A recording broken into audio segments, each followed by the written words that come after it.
आरा से बड़ी खबर मिल रही है, जहां कोर्ट में पेश हुए अभिनेता पवन सिंह।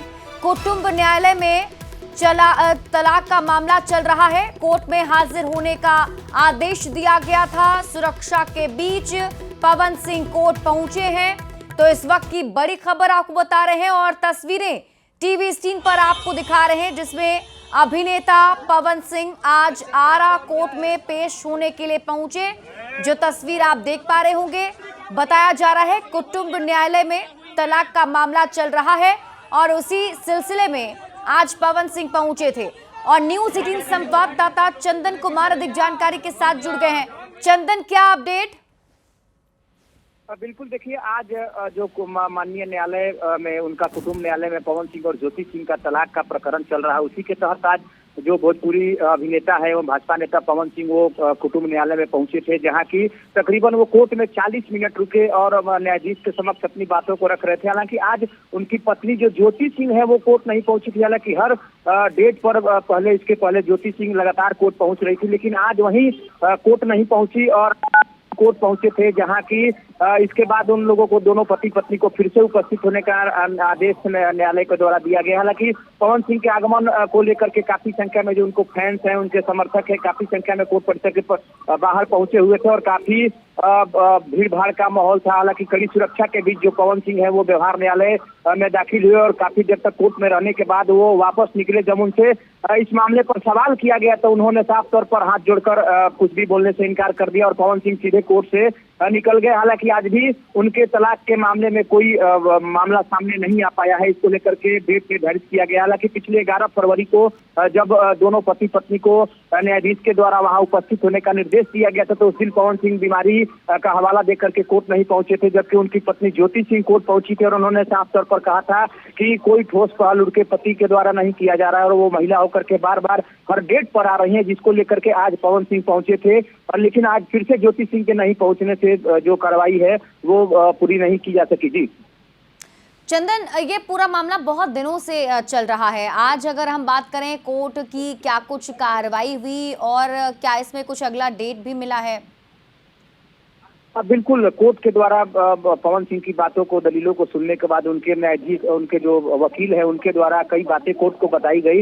हालांकि अगला डेट निर्धारित किया गया है, लेकिन जो पीड़ित पक्ष के ज्योति सिंह के वकील हैं, उनका साफ तौर पर कहना है कि बार बार वो एक महिला होकर के कोर्ट में पहुंचती है, न्यायालय के निर्देशों का पालन करती है, लेकिन पवन सिंह के द्वारा उसका पालन नहीं किया जाता है। इसको लेकर के इस बार ज्योति सिंह के जो वकील हैं विष्णुधर पांडे, उन्होंने साफ तौर पर बताया कि जब उनको नहीं रखना है, ज्योति सिंह को नहीं रखना चाहते हैं, तो वो 10 करोड़ रुपया और उनको एक मकान दे दे, लेकिन इस पर अभी तक बात नहीं बन पाई है। और आज तय समय के अनुसार जो पवन सिंह हैं वो कोर्ट में पहुंचे थे। हालांकि एक बार फिर से कोर्ट के द्वारा आगे डेट दे दिया गया है।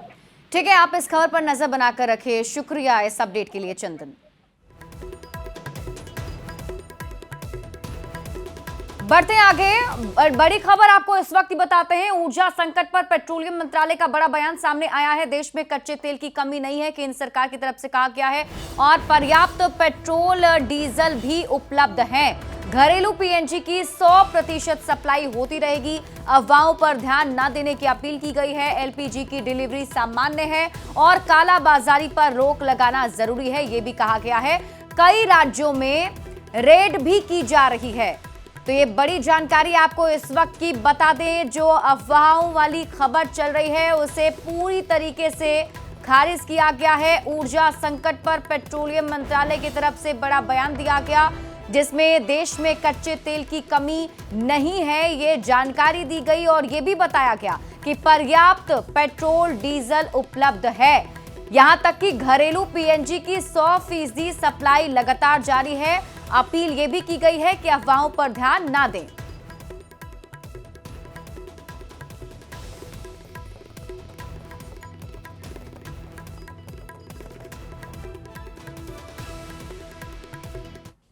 हमारे पास लगभग सालाना 26 करोड़ टन कच्चे तेल को रिफाइन करने की कैपेसिटी उपलब्ध है। घरेलू पीएनजी कनेक्शन भी भारत सरकार की प्रायोरिटी में सबसे ऊपर है और वहां पर 100% पीएनजी सप्लाई दी जा रही है। इसी तरह ट्रांसपोर्ट के लिए यूज होने वाली सीएनजी की मात्रा भी 100% कंज्यूमर को उपलब्ध कराई जा रही है। जैसे फ्री गैस 500 रुपए तक की या सिक्योरिटी डिपॉजिट वेवर जैसी चीजें अनाउंस की हैं। राज्य सरकारों को भी लिखा गया है और उन्हें भी 10% कमर्शियल गैस एलपीजी एडिशनल देने की बात की गई है।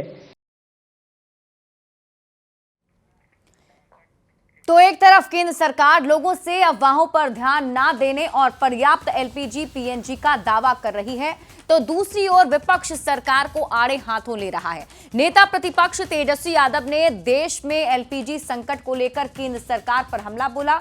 उन्होंने कहा कि केंद्र सरकार की गलत विदेश नीतियों के चलते आज देश में गैस और पेट्रोल की दिक्कत हो रही है। गैस और पेट्रोल अभी भारत सरकार के गलत विदेश नीतियों के कारण और आगे आप देखेगा ये कठिनाइयां परेशानियां और बढ़ेंगी। गैस की किल्लत होगी और पेट्रोल और डीजल का दाम भी जो है अभी बहुत बढ़ने वाला है, क्योंकि सरकार को केवल अपने से मतलब है, ना कि देश से मतलब है। जो भी इनकी नीतियां रही हैं, फॉरेन पॉलिसी रही है, पूरी तरीके से फ्लॉप रही है।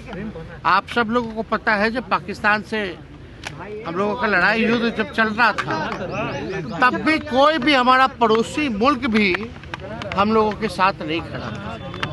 तो आप समझ सकते हैं कि जब से भाजपा एनडीए की सरकार बनी है, तब से हमारा फॉरेन पॉलिसी जो है चौपट हो चुका है और फॉरेन पॉलिसी ना होकर के एक निजी पॉलिसी के रूप में प्रधानमंत्री और विदेश मंत्रालय जो है काम कर रहा है। और इस बीच आपको पटना से बड़ी खबर बताते हैं, जहां जेडीयू कार्यालय पहुंचे हैं निशांत कुमार। पार्टी नेताओं के साथ अहम बैठक कर रहे हैं।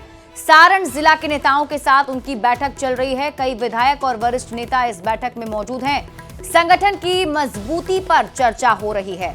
तो इस वक्त की बड़ी खबर आपको पटना से बता रहे हैं, जेडीयू कार्यालय पहुंचे हैं निशांत कुमार। पार्टी नेताओं के साथ अहम बैठक कर रहे हैं। सारण जिला के नेताओं के साथ उनकी बैठक चल रही है, जिसमें कई विधायक और वरिष्ठ नेता बैठक में मौजूद हैं। संगठन की मजबूती पर चर्चा की जा रही है।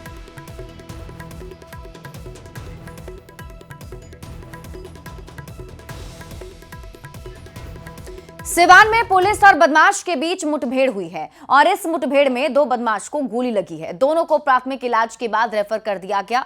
बसंतपुर थाना क्षेत्र के लहेजी गांव के पास पुलिस ने कार्रवाई की। घायल दोनों अपराधियों के पैर में गोली लगी है। दोनों अपराधियों को इलाज के लिए पटना रेफर किया गया। एसपी ने बताया कि सिवान पुलिस को अपराध की योजना बनाते कुछ अपराधियों की सूचना मिली थी। जब पुलिस पहुंची तो बदमाशों द्वारा फायरिंग की गई। जवाबी कार्रवाई में पुलिस ने भी फायरिंग की, जिसमें 2 बदमाश को गोली लगी है।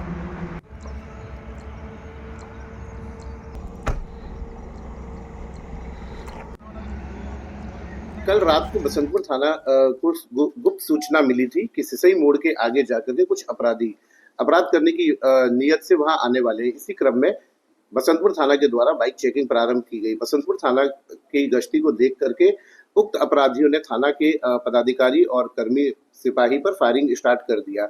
इसी क्रम में थाना के पदाधिकारियों द्वारा कंट्रोल्ड फायरिंग की गई, उनको रुकने की चेतावनी दी गई। इस क्रम में 2 लोगों को गोली लगी। नेता प्रतिपक्ष तेजस्वी यादव ने एक बार फिर से लॉ एंड ऑर्डर के मुद्दे पर सरकार और प्रशासन पर निशाना साधा है। तेजस्वी यादव ने कहा कि बिहार में कानून व्यवस्था पूरी तरह से चौपट हो चुकी है। मुजफ्फरपुर के गायघाट के एक दारोगा ने एक पीड़ित की गोली मारकर हत्या कर दी। उन्होंने कहा कि वो पीड़ित परिवार से मिलने जा रहे हैं। उन्होंने पूरे मामले की निष्पक्ष जांच की मांग की और आरोपी दारोगा के खिलाफ कड़ी कार्रवाई की मांग की है। पुलिस पूरी तरीके से फेल हो चुकी है। प्रशासन का, यहाँ के सरकार का इकबाल जो है खत्म हो चुका है। कोई कंट्रोल पुलिस पे नहीं रह चुका है। अराजकता का माहौल पूरी जगह पूरे बिहार में भरा हुआ है और हर दिन गोलियां चल रही हैं। अपराधी बेलगाम हो चुके हैं और बिहार जो है हाहाकार जो है कर रहा है। तो आज जो पीड़ित परिवार जो है, जिनकी हत्या की गई है पुलिस के द्वारा, और अब तक सरकार जो है कोई कठोर कार्रवाई नहीं की है। तो हम लोग आज पीड़ित परिवार से मिलने जा रहे हैं और प्रशासन के लोगों से भी मांग करते हैं कि जो भी दरोगा ने गोली मारी है निर्दोष व्यक्ति की, उसको जो है कठोर से कठोर सजा जो है वो मिलनी चाहिए। सिवान के सराय थाना क्षेत्र में 5 दिन पहले हुए सीएसपी संचालक को गोली मारकर लूट का लाइनर बैंक का प्यून निकला। लूट मामले में ये लाइनर का काम किया था। सिवान पुलिस ने सीएसपी लूटकांड का मुख्य लाइनर को हथियार और बाइक के साथ गिरफ्तार कर लिया है। सिवान एसपी ने जब इसका खुलासा किया तो चौंकाने वाले खुलासे हुए हैं। उन्होंने बताया कि 20 मार्च को हुए सीएसपी लूटकांड हुआ था और उस मामले में मुख्य लाइनर को गिरफ्तार कर लिया गया है। तो बड़ी खबर आपको सिवान से बता रहे हैं। लूटकांड का खुलासा पुलिस की टीम ने कर लिया है, जिसमें बताया जा रहा है कि जो लाइनर है वो बैंक का प्यून ही निकला है, जिस पर अब कार्रवाई आगे की जाएगी। सीएसपी संचालक से लूटपाट हुई थी और इसी मामले में पुलिस की टीम जांच पड़ताल कर रही थी। गोली मारकर 5 लाख रुपए लूट लिए गए थे। मार्च को सराय थाना क्षेत्र अंतर्गत एक सीएसपी संचालक को गोली मारी गई एवं उससे जो भी नकदी थी लगभग 5 लाख रुपए वो लूट लिए गए थे। इसी क्रम में दिनांक 23 मार्च को उक्त सीएसपी संचालक की इलाज के क्रम में मृत्यु हो गई थी। इसी केस में जो मुख्य लाइनर था उसकी गिरफ्तारी कल सिसवन ढाला के पास से की गई है। पटना से बड़ी खबर मिल रही है। डीजीपी विनय कुमार ने अहम बैठक की है। रामनवमी को लेकर सुरक्षा व्यवस्था की समीक्षा ली गई और सभी रेंज के आईजी, डीआईजी और जिला एसएसपी, एसपी इसमें मौजूद रहे। करीब 2 घंटे तक हाई लेवल बैठक चली है, जिसमें डीजी ऑपरेशन कुंदन कृष्णन भी मौजूद रहे। सभी जिलों की सुरक्षा को लेकर सख्त निर्देश दिए गए हैं। प्रमुख मंदिरों पर विशेष सुरक्षा के आदेश हैं। सीसीटीवी से निगरानी बढ़ाने का निर्देश है। सादे लिबास में भी पुलिसकर्मी तैनात करने के आदेश दिए गए हैं। बम स्क्वाड और डॉग स्क्वाड को अलर्ट रखने को कहा गया है। एसएसपी और एसपी को खुद सुरक्षा व्यवस्था जांचने का निर्देश है।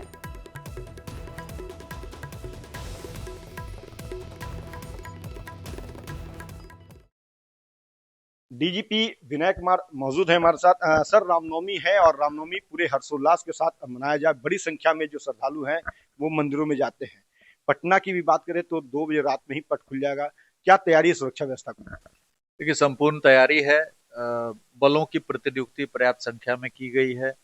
प्रिवेंटिव एक्शन लिया गया है। डीजे पर प्रतिबंध को सख्ती से लागू किया जाएगा और गश्ती की पूरी व्यवस्था की गई है। जगह जगह पे शांति समिति की बैठक की गई है और सभी प्रकार की जो तैयारियां हैं वो तैयारियां कर ली गई है। पुलिस पूरी तरीके से सचेष्ट है। सभी पुलिस लाइंस में जितने राइट कंट्रोल गियर हैं, water cannon, riot control vehicle, helmet, body protector, सभी साज सज्जा के साथ अभ्यास भी कर रहे हैं पुलिस लाइंस में सभी पुलिसकर्मी जो लॉ एंड ऑर्डर में लगे हुए हैं। और सभी की ब्रीफिंग भी काफी पर्याप्त तरीके से की गई है और किसी भी आकस्मिकता से निपटने के लिए वो पूरी तैयारी है पुलिस की। लोगों से क्या अपील होगी सर, चूंकि भीड़ काफी रहती है, अफवाह कई तरह के आते हैं सामने, लोग जो है अफवाहों पर ध्यान न दे, क्या? नहीं, लोगों से अपील है कि हर्षोल्लास के वातावरण में इस पर्व को मनाएं और किसी भी प्रकार की ऐसी हरकत ना करें जिससे वहाँ की विधि व्यवस्था प्रभावित हो।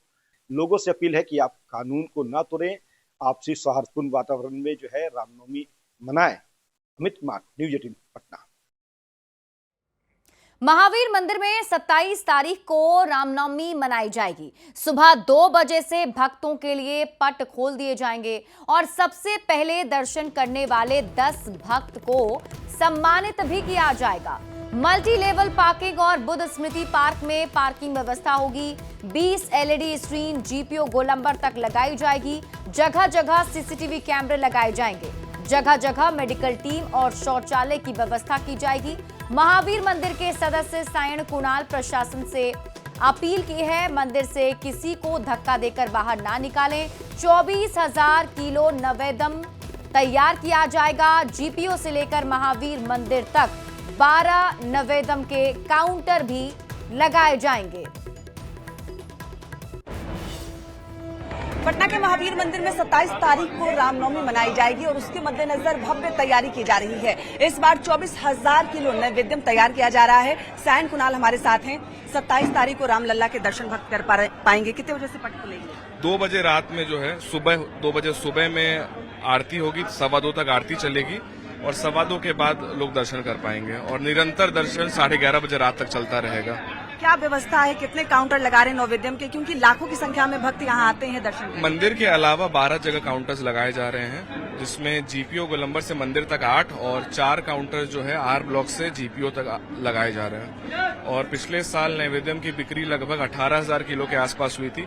इस बार हम लोग 24,000 किलो की तैयारी रख रहे हैं, क्योंकि हम लोगों ने देखा कि इस बार नए साल में जो भीड़ आई वो वैसी भीड़ कभी नहीं आई थी। तो हम लोग पहले से तैयार हैं कि कोई भी परिस्थिति में भक्त खाली हाथ ना लौटे।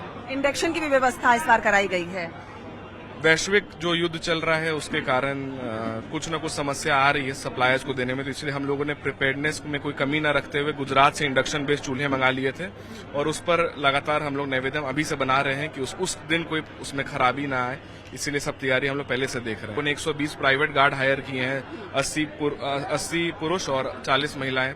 तो मिला जुलाकर हम लोग सुरक्षा के दृष्टिकोण से भी मजबूत हैं और किसी भी तरह की घटना के लिए हम लोग रेडी हैं। अनुमानित आंकड़ा क्या है? कितने भक्त आएंगे इस बार? लगभग 4 लाख के करीब भक्त आने की संभावना है। बिल्कुल। सबसे पहले दर्शन करने वाले 10 भक्तों को महावीर मंदिर की तरफ से सम्मान भी दिया जाएगा।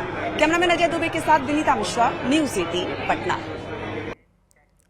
और इस वक्त की बड़ी खबर आपको बताते हैं। जेडीयू ने अपने सांसद गिरिधारी यादव की लोकसभा सदस्यता खत्म करने की आधिकारिक मांग की है। जेडीयू ने उन पर पार्टी विरोधी गतिविधियों में शामिल होने का गंभीर आरोप लगाया है। जेडीयू संसदीय दल के नेता दिलेश्वर कामैत ने इस संबंध में लोकसभा अध्यक्ष से मुलाकात कर उन्हें औपचारिक नोटिस भी सौंप दिया है। नोटिस में उन्होंने गिरिधारी यादव को पार्टी विरोधी गतिविधियों के कारण अयोग्य घोषित करने की मांग की। विवाद का मुख्य कारण विधानसभा चुनाव में गिरिधारी यादव के बेटे का आरजेडी के टिकट पर चुनाव लड़ना है। जेडीयू का आरोप है कि सांसद ने अपनी पार्टी के खिलाफ जाकर अपने बेटे के लिए चुनाव प्रचार किया। पार्टी इसे अनुशासनहीनता मानते हुए उनकी सदस्यता रद्द करने पर अड़ी है। गिरिधारी यादव को पहले ही पार्टी की तरफ से कारण बताओ नोटिस जारी कर अगले 15 दिनों के भीतर जवाब देने को कहा गया था, लेकिन अब मामला सिर्फ नोटिस तक सीमित नहीं रहा, बल्कि सीधे उनकी संसदीय सदस्यता पर खतरे की तलवार लटक गई है। बांका के सांसद श्री गिरिधारी यादव जी, ये गत 2025 का जो विधानसभा का इलेक्शन हुआ था उसमें उन्होंने खुले आम जाकर के जनता दल यूनाइटेड के अगेंस्ट में प्रचार किया, राजद के फेवर में उन्होंने प्रचार किया।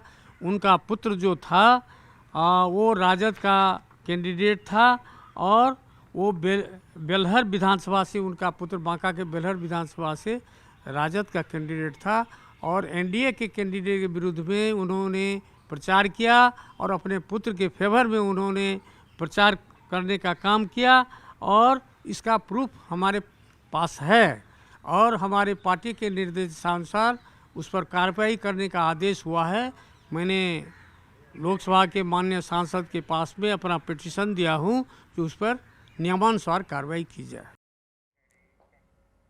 और अब बात बिजली की करते हैं। बिहार में बिजली उपभोक्ताओं के लिए बड़ा बदलाव होने जा रहा है। अब बिजली का बिल पूरे दिन एक जैसा नहीं रहेगा, बल्कि समय के अनुसार तय होगा। बिजली अब शाम को महंगी और दिन में सस्ती होगी। शाम 5 बजे से लेकर रात के 11 बजे तक 20% तक अधिक शुल्क लगेगा। सभी स्मार्ट प्रीपेड मीटर लगाने वाले उपभोक्ताओं पर लागू होगा। विद्युत विनियामक आयोग ने टाइम ऑफ डे टैरिफ को मंजूर किया है। बिजली कंपनी की याचिका पर आयोग ने मंजूरी दे दी है।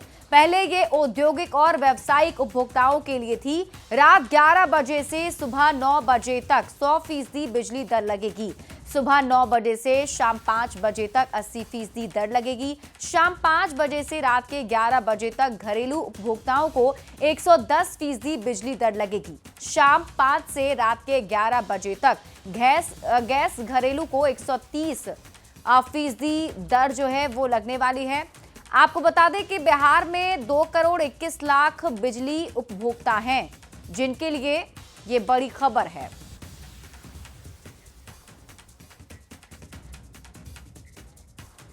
यानी कि अब बिजली जो है शाम में महंगी हो जाएगी और सुबह थोड़ी सस्ती होगी। अब कैसे ये सब कुछ किया जाना है, आपको एक एक करके पॉइंट टू पॉइंट समझाते हैं। अब बिहार में बिजली बिल के नए नियम को जान लीजिए। सुबह 9 बजे से शाम के 5 बजे तक 20% बिजली सस्ती होगी। यानी कि सुबह 9 बजे से शाम के 5 बजे तक बिजली का इस्तेमाल करने पर उपभोक्ताओं को सिर्फ 80% राशि चुकानी होगी। यानी 100 रुपए की खपत पर 80 रुपए आपको देना होगा। अब आप ये समझिए कि शाम 5 बजे से रात के 11 बजे तक आप बिजली यूज करेंगे तो 10 से 20% महंगी बिजली आपको मिलेगी। यानी कि शाम 5 बजे से लेकर के रात के 11 बजे तक पीक आवर में खपत पर 120% दर लगेगी। घरेलू उपभोक्ताओं के लिए आयोग ने इसे 110% रखा है। रात 11 बजे से सुबह 9 बजे तक नॉर्मल रेट रहेगा, जबकि रात 11 बजे से सुबह 9 बजे तक पूरी सामान्य दर लागू रहेगी। जो नॉर्मल रेट है वही आपको देना होगा। यह नया नियम मुख्य रूप से स्मार्ट प्रीपेड मीटर लगाने वाले उपभोक्ताओं पर लागू होगा और जिन उपभोक्ताओं का लोड 10 किलोवाट से अधिक है उन पर भी ये व्यवस्था लागू है। कृषि उपभोक्ताओं को फिलहाल इस व्यवस्था से बाहर रखा गया है, मतलब उन्हें परेशानी नहीं होने वाली है। अब देखिए, अब आप ये समझिए कितने उपभोक्ताओं पर इसका असर पड़ने वाला है।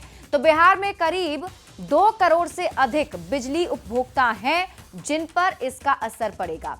इसमें लगभग हर घर में स्मार्ट मीटर लगाए जा चुके हैं, तो इस फैसले का असर लाखों उपभोक्ताओं पर सीधे तौर पर पड़ेगा और खासकर शहरी क्षेत्रों में जहां स्मार्ट मीटर तेजी से लगाए जा रहे हैं वहां इसका असर होगा। और इस नई व्यवस्था से उपभोक्ताओं को अपने बिजली उपयोग का समय बदलना होगा। अगर लोग दिन में ज्यादा बिजली इस्तेमाल करेंगे तो उनका बिल कम आएगा, जबकि शाम के समय में अगर आप ज्यादा उपयोग करते हैं तो बिजली बिल बढ़ सकता है। यानी अब बिजली बचाने के साथ साथ समय प्रबंधन भी जरूरी हो जाएगा। नई व्यवस्था उपभोक्ताओं की आदतों को बदलने वाली है। सरकार और आयोग का लक्ष्य है बिजली की मांग को संतुलित करना और सस्ती ऊर्जा का बेहतर उपयोग करना। अब ये फैसला क्यों लिया गया है इसे समझिए। आयोग का ये मानना है कि दिन के समय खासकर सोलर ऊर्जा की उपलब्धता ज्यादा होती है, जिससे बिजली उत्पादन सस्ता पड़ता है, इसलिए दिन में दर कम रखी गई है। वहीं शाम के समय मांग बढ़ने के कारण दरें बढ़ाई गई है ताकि उपभोक्ता अपनी खपत को संतुलित करें और सही तरीके से बचाव करते हुए बिजली का उपयोग करें। और यही वजह है कि इस बड़े फैसले को लेने के बाद ये माना जा रहा है कि जो लोग बिजली यूज करेंगे वो अब संतुलित होकर के बिजली का उपयोग करेंगे, जिससे कि बिजली बचेगी भी और आपके पैसे भी बच सकते हैं। बढ़ते हैं आगे, खबर भागलपुर से आपको दिखाते हैं, जहां दक्षिणी क्षेत्र में विकास के बड़े बड़े दावे किए गए, लेकिन हकीकत में हालात बेहद खराब हैं। भोलानाथ पुल के नीचे 2 से 3 फीट पानी जमा रहता है, जिससे लोगों को जान जोखिम में डालकर यहां से गुजरना पड़ता है। रेलवे की ओर से पानी निकासी नहीं होने के कारण स्थिति और गंभीर हो गई। फ्लाईओवर निर्माण कार्य भी धीमी गति से चल रहा है, जिससे लोगों को राहत नहीं मिल रही है। इस पर प्रशासन अब तक कोई ठोस कदम नहीं उठा पाया है।